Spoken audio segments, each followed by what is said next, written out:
He was the oldest of 8 living children and the first college graduate of the family. His father had very limited education. His father had a 2nd grade education. His mother had either a 4th or 6th grade education. And he had the opportunity to stay with or live with one of his aunts and completed high school. So as a result of that, he wanted to go to college and ended up going to Wilberforce College. My parents had gone to President Carter's inauguration, and we were there too, but we were out further, but they were up in the VIP section, and a guy was interviewing my dad. And one of the things that came out of that interview was my dad said his mother always encouraged him to get the education because they realized what happens, the limits that you have when you don't have the education.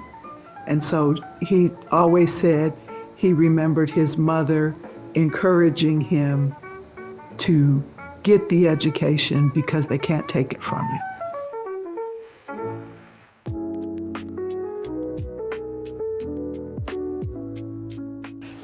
Dad went to Ohio State's law school. I went to Ohio State's law school. And he used to always talk to me. They'd take me to school and come pick me up, and he'd say, you know, you're so lucky to be able to live on campus, because African Americans weren't allowed to live on campus. And one of the other experiences or things that he said was he and his classmates would say, they would always talk about how the professor would say at the beginning of the term, look ahead of you, look to the left, look to the right, look behind you, because most of the people aren't going to be there. And so their job was to weed people out. And that's what he always would say when we were in law school.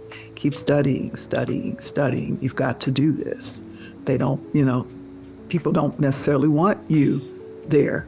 So you've got to study and study and study and show that you belong.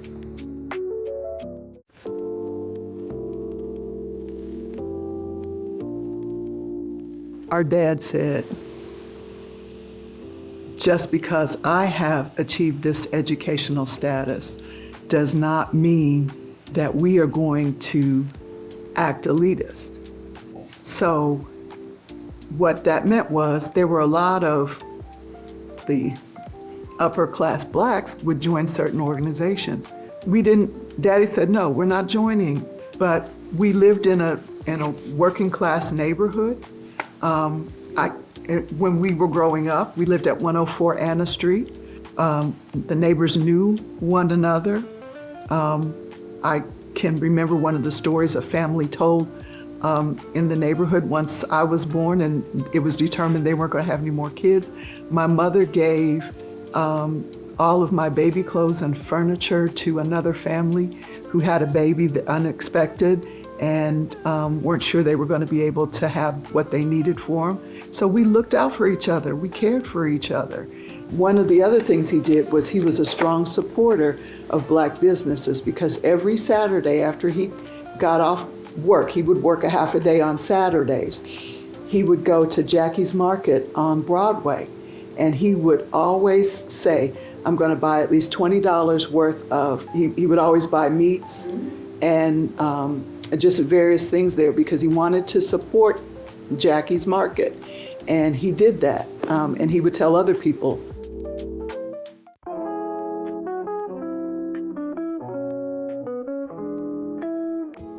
He joined the NAACP, and he became their lawyer. And then he also had Mrs. Lilia Francis, who was at least Ohio's first black female realtor.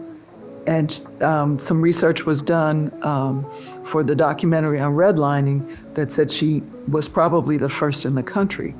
But Mrs. Francis saw something in him. She trained him to do her legal work. her real estate work. And this is the lady who made it possible for lots of African Americans in Dayton to get houses. They worked at the factories, but the banks wouldn't give them loans, so you couldn't buy houses. And Mrs. Francis was the person who went to Louisville, Kentucky, and to Memphis, and that's where African American banks were. And so she would get these loans for people so that they could invest and buy property.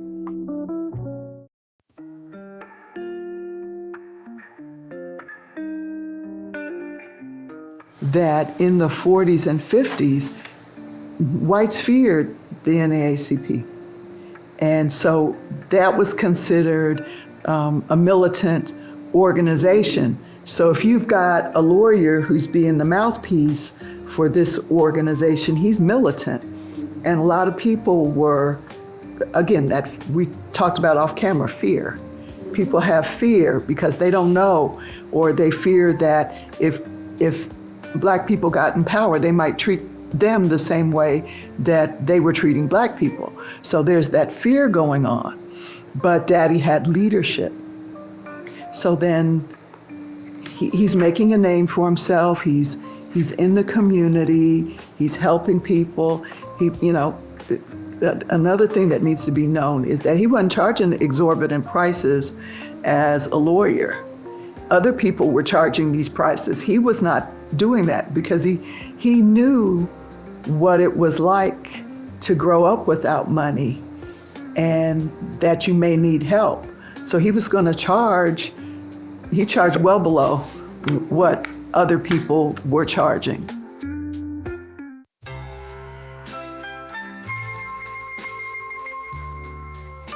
He was also very involved in various other organizations. He was part of the, as we said, the NAACP, but he was also part of the Urban League, and he was president of the board of directors, the YMCA, Frontiers. And so that set the stage, his involvement. So in 1967, I think it was 67, Don Crawford had been elected the first Black commissioner in Dayton, Ohio.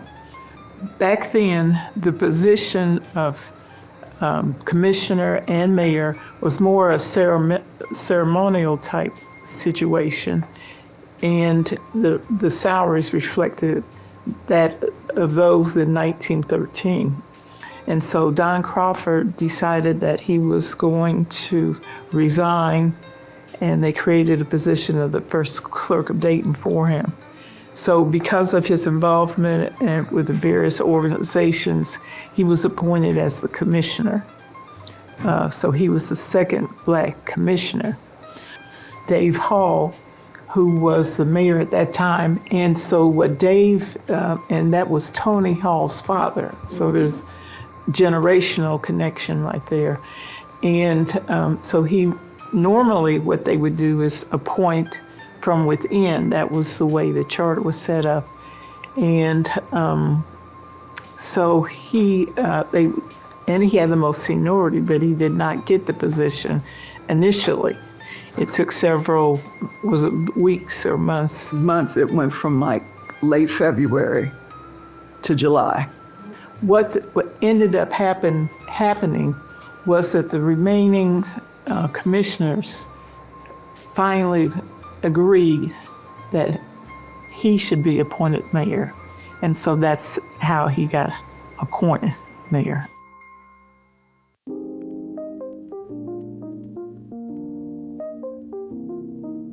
And this is what he determined to be his highlights, because he gave this to me and he determined it.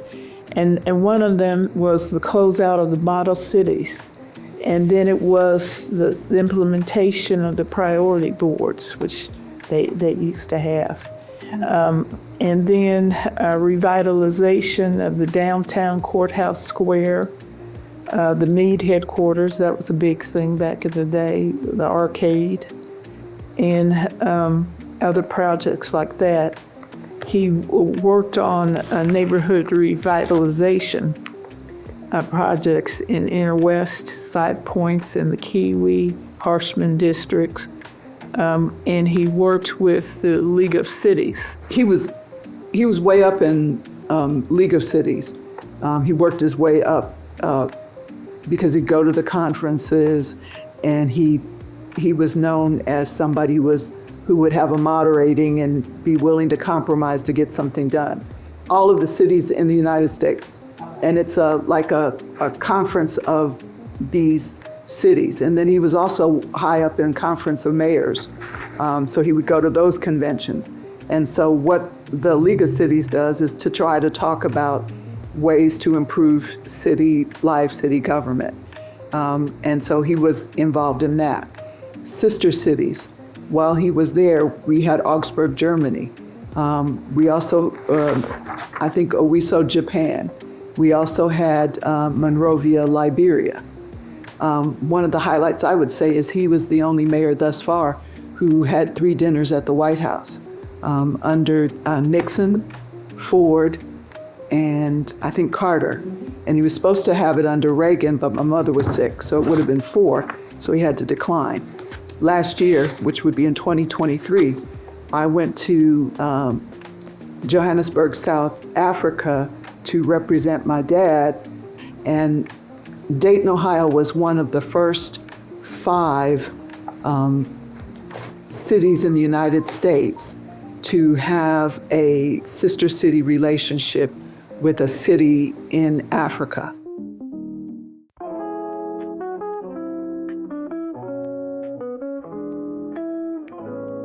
I think that it doesn't matter in life where you start, it's where you finish. And don't accept the words no. Try to do it, even if it might be difficult to do that. Hard work and determination does help. And just to keep forward. I think that we are going to face some hard times coming forward, and we just have to be prepared to keep fighting, keep voting, and not give up. And also realize that when you get in these positions, you don't make it alone.